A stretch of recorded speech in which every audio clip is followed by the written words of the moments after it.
Hey, Coach, could you talk about the results for Sam Darnold and your expectations for him this week and Sunday? Yeah, Sam had the MRI and the CT scan yesterday. They cleared him for contact.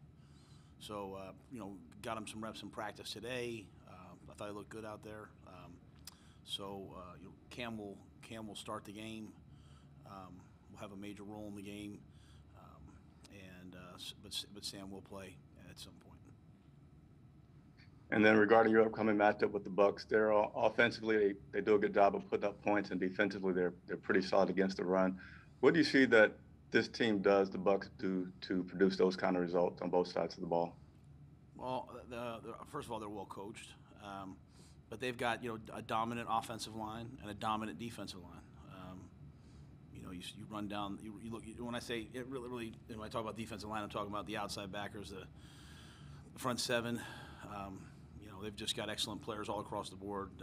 That means nothing to take away from their back seven, their skill position players, and obviously they have Tom Brady. Tom Brady, plays the game at a level that not many people do. But they have an excellent offensive line, tight ends, run game, pass game. There's really no weakness to this team. We could go with David and then Jonathan. Yeah, Matt, wanted to ask you, what are kind of your goals, or what do you want to see here the last 3 weeks, starting with this week from your quarterback? You said from the quarterbacks? Yeah, I mean, I think I think obviously Cam brings a unique skill set that not many do in terms of running and throwing the football. We had a 19-play drive last game. That unfortunately didn't result in points. So I want to see our guys play clean football. I want to see them continue to improve in the passing game. I think that's something that has affected us. Throughout the middle stretch of the season. The middle stretch of the season, early on in the season, I thought we were an excellent passing team, and I'd like to see us get back to that. But I want to see our team win. I want to see our quarterbacks move us down the field. Sam was 4-5 as a starter. He had some excellent moments early. We all know he kind of hit a little bit of a rut there, so he's had some time off. So when he has an opportunity to play, certainly would love to see him show what he can do. Show that he can. We brought him here to be a starter. See if he can play at that level again. I want to see Cam do all the things that Cam does at such a high level. Move the ball down the field with his legs, with his arm, and if PJ gets in, I want to see him do the same thing. So protecting the football, driving the football, winning third down, the passing game. Those are all areas that we're working on, and we're certainly facing a great defense this week. So it's no slouch of an opponent. You said Cam will start. Will Sam be the backup, and you have like a plan like you did for PJ the last few weeks to just blend him in there at times, or? Yeah, I probably won't divulge too much of what we're going to do, and it's still early in terms of not that we don't have a plan, but we practice. We haven't even watched practice yet, but we'll definitely. I'll just say that Sam will play. Thank you. Matt, you kind of answered my first question as to why is it important for Sam to play, but how did you come to the conclusion that you wanted Sam to play? Just what I said. Just that. We're going to go out and try to win. Utilize every player, whether the receivers, tight ends, running backs, for the best of their skill set. How that plays out, usually how the game plays out. But I just think that's in the best interest of us. Did DJ Moore further hurt his hamstring? Do you anticipate he'll be available later in the week? I think he'll. It'll take all the way till Sunday, and probably be a game time decision on Sunday. Steve Reed, followed by Joe Person. Hey, Matt, two-part question. First, can you say, how much you'd like to see, Sam play?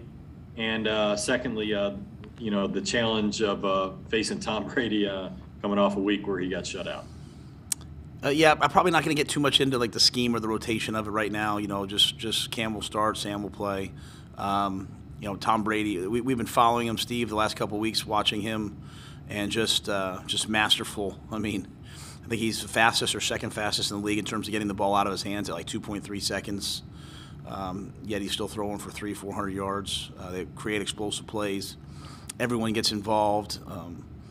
You can see him. You can see him changing plays based off the coverage, protection, sight adjusting. I mean, everything that's at such a high level in football that so many young quarterbacks can't do and aren't doing. I mean, he's doing things it's like a master class of offense. I can't say enough about how much I respect the way he plays. Hey, Matt, I know that you guys are not winning like you would hope. Just wondered if you had any conversations yet with Dave just concerning your future. No. No? Yeah, no, I've not talked to Dave about anything like that. And then I want to just follow up. You had said about Brady Christensen being a possibility this week. Yeah, I think Brady took the first team reps. Cam came out of the game with that strained calf, so Brady took those reps today. Cam was able to practice, so a lot of credit to Cam.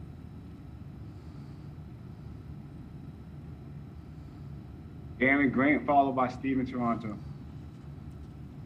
Matt, in terms of Sam's conditioning and the change in the offense since he was last on the field, what's a reasonable expectation for how much he's going to be comfortable with and able to do? I think we'll see through the course of this week of practice. Sam's a worker. Even during the time that we were off, I walked in the building and, times the players have been off, when I walk in the building, I see him in there. He's down on the Peloton. He's, so his conditioning I don't think being a problem. So we started him last week, in case he was cleared. So he started moving around. I think he's worked really hard. So I don't foresee any physical limitations. Coach, when you think about Tom Brady and the mystique of Tom Brady, one of the greatest weapons in his arsenal seems to be the mental effect that he has on teams and players, especially younger players who grew up watching him. How does Tom Brady use things like fear and intimidation as a weapon? I don't know that I could answer that, to be honest with you. I just think he's so good at, when I think of the mental game for him, I think he's so good at, he's playing chess, while other people are playing checkers. He's just so advanced with, knowing what people are going to do against him, recognizing coverages, recognizing where pressures are coming from, knowing where to go with the football.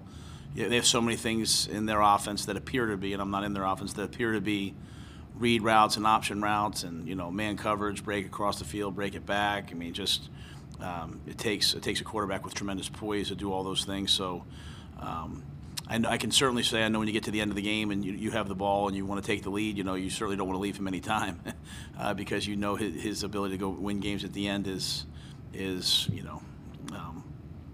legendary. But I just have so much respect for the way that he plays. Mike Salate, followed by Jalen Gilkey. Thanks. Hey, Matt. Hey, Mike. Maybe not here, so you can see me. Tampa went through, obviously, the game against New Orleans. They got shut out, and they suffered a bunch of injuries on the offensive side. How much of a challenge is that to prepare for maybe a bit of an unknown when you don't have, maybe not have enough tape on the guys that are behind guys like Fournette, even though it's Ronald Jones? But you know what I'm saying? They lost receivers and that sort of thing that left the game and didn't come back.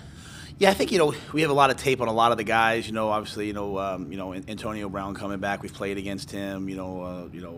All those guys. They utilize a lot of personnel.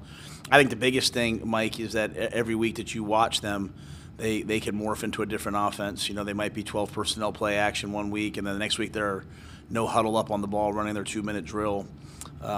So you don't really know what you're going to get till you get to the game, and you probably have about 4 or 5 minutes to figure out, hey, this is how they're going to play us. It is obviously unique to play someone at the end of the year twice in 3 games. So that part of it is interesting.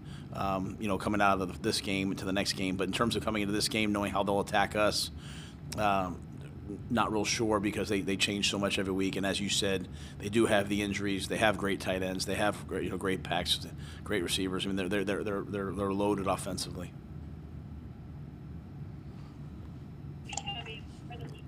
How you doing, Coach? Jalen Gilkey, WFMY from Greensboro. First question for you is, Saints have been one of the most successful teams in stopping Tom Brady the last couple of years since he's been in Tampa. Are there some things that you guys are trying to implement from what you saw from the game last Sunday to try to slow down this Bucs offense?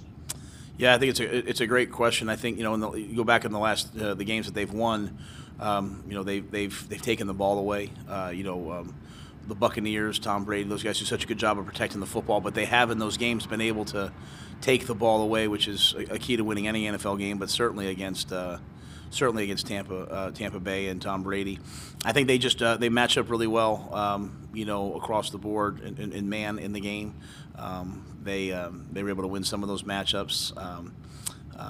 So I think, you know, if you don't play tight coverage against a passer like Tom Brady, he is going to dissect you.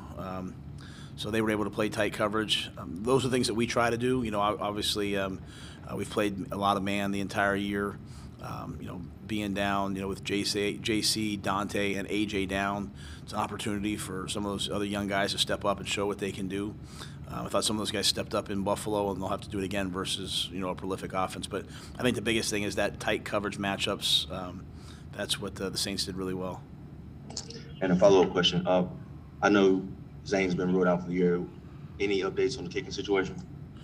Yeah, we signed him into the practice squad, Kessman, and brought in Liram, who's been with us before. So those guys kick today. They'll get their feet underneath them the next couple of days, and they'll kick for the one or both guys will kick for the remainder of the year. Thank you, Coach. Chris Jenkins, followed by Joe Person. Hey, with Azor, was he initially cleared and then perhaps failed a subsequent COVID test or recent acquisition? I don't know the exact timing of all that. I just know, obviously, we claimed when we got here, he was put on. He went on the COVID list. So I would assume it would be the first test, but I wasn't, you know, privy to the testing part of it. Okay, and then what are your expectations for him on this team? Well, I mean, he's an explosive player. You know, 35-inch arms, 4.5 40, pass rusher. I think, you know, those are the kind of guys you love to add to your roster. So, you know, it was an opportunity to bring in a guy that can add to that skill set at that Brian Burns type position. You know, a guy who can rush the passer, drop into coverage. So, you know, want to bring him in and take a good hard look at him. You're not sure how much or what capacity you plan on using him right now? Well, he's on the COVID list now, so I think, you know, I think I would just have to wait and see how he is when he gets back, you know. Matt, how do you kind of balance kind of wanting to see Sam again and also given the fact that he's the only quarterback under contract for next year versus, you know, Cam's a guy you guys brought in here and, you know, told him that he'd be the starter more or less? How do I balance that in terms of? I mean, do you feel any kind of obligation to either of those guys? One, for Sam, just because he is under contract for next year in terms of your evaluation of him. And then two, Cam, just because what he's meant to the franchise and so on. Yeah, you know, I think my job is, and our job here is to do what's right for the team and the franchise always, to do its best to win this game this Sunday. That's what we owe to the guys in the locker room. You know, when you're not winning, you know, you're trying different things to get yourself over the hump to win. So we'll do what's best in terms of the Carolina Panthers and all those things. That being said, you know, these guys work really hard. They prepare at a high level. Try to put them in positions for them to be successful. If there's something that they're not doing at a super high level, then we work on it, or we have someone else do it. So, you know, we take all that into account. You know, no decisions that we make are easy or no-brainers. You know, you have to do what's right. It's not always popular. Sometimes it's hard. But the way that you win long term, in my opinion, is to always do what's right for the Panthers. So that'll be our litmus test for everything that we do at every position, whether it's signing somebody or playing somebody. And I think our players, you know, they understand and respect that. We're going to finish up here with Darren. Matt, after what happened Sunday with Zane, have you guys spent a little more time on some of that contingency planning type stuff? And if you got into a pinch in the future, who would be like the backup long snapper, holder, punter, kicker, et cetera? Yeah, we always have contingency guys that, you know, sometimes they change. You know, Colin Thompson had been our contingency snapper. You know, if he's not up, we have someone else. PJ can hold, et cetera, et cetera. So we always have those things planned. Obviously, the kicker is the one, just because, Locke's just not really, that's not his skill set. So that's usually you kind of cross use those guys. So we just got caught in that position, unfortunately. It was a pretty rare thing, but it's something that did happen. So, as we look at these guys, we're looking at guys who can kick and punt. So in case something happened, we at least have another punter. So we'll do the best we can with that. You mentioned Colin in the past when he's been on the 53 snaps. Who else on the 53 right now can long snap? Zylstra can do all those different things. PJ, I think Chase probably has a couple other ones, but we have all that ready. I'm sorry, Coach, we have one more. Jonathan, you got it. Matt, do you feel like you're a little more critical of your quarterbacks? And if so, why? I'm sorry, say that again. So do you feel like you're a little more critical of your quarterbacks? And if so, why? A little more critical of than other positions, you're saying, or? Yes, sir. I think, I don't know that I feel like I'm being real critical. I listen to Bruce Arians, and some of those guys are highly critical. I think even a couple times some of you guys have intimated, why am I not more critical? I'm assuming, Jonathan, you're referring to Sunday, after the game, talking about the play. And, I was trying to answer a question about a play, not necessarily a person. Everything, I believe that everything that happens in football is my responsibility. I think I've said that maybe every press conference. So the next day I try to go back. I know some of you guys went and watched the film, and I try to give great detail to all of it, try to explain, really why the play happened. Had my weekly meeting with Cam. We talked about the play in front of the team. I took responsibility for the play, for having that play called. Trying to be forthright with you guys after the game about that play and what we were trying to get done and all those things. So I don't think I'm very critical of those guys at all, to be quite honest with you. And the thing that I love about Cam Newton, as I said the other day, is that he always asked me to coach him hard and those things. So we've had kind of a rough year, in terms of turning the ball over and not having the production that we want. And I think we've been pretty steady in the boat, and so, I think one play happened and I gave an answer, and I know maybe you guys or maybe some people don't like it. Me and Cam are completely good. So I can't really go beyond that.